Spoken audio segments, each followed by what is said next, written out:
Donald Trump's latest tariff war, especially on China, seemed to be doing something that decades of political and diplomatic efforts could not do, bringing India and China together.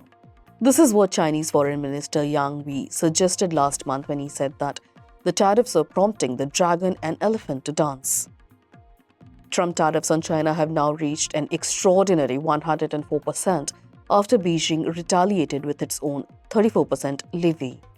This has now led to a second full-blown trade war between the two nations, with China vowing to fight American aggression to the end.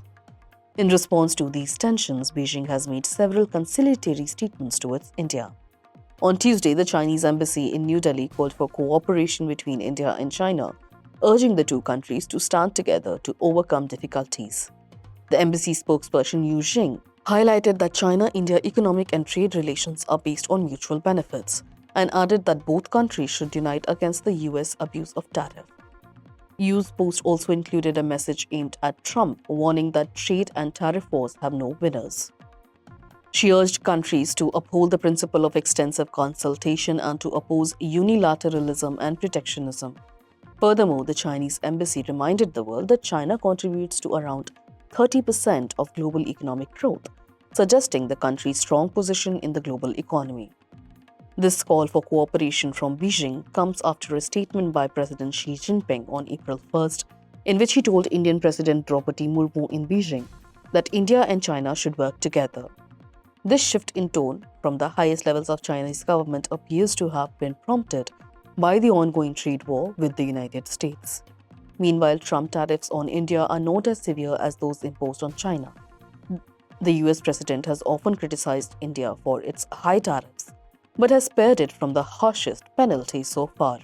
Instead, Trump has imposed discounted tariffs of 26% in addition to the 10% announced for certain goods such as steel. However, Trump may impose additional tariffs on pharmaceutical imports according to latest reports. India's export to the US were valued at $89.91 billion in 2024.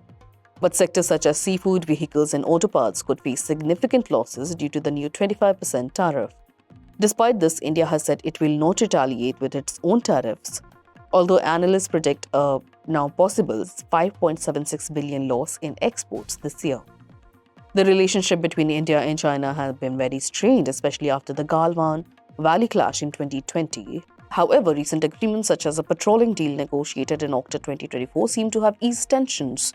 In addition, both Prime Minister Modi and President Xi Jinping have expressed the need for better cooperation, emphasizing that bilateral relations could not be defined by border issues.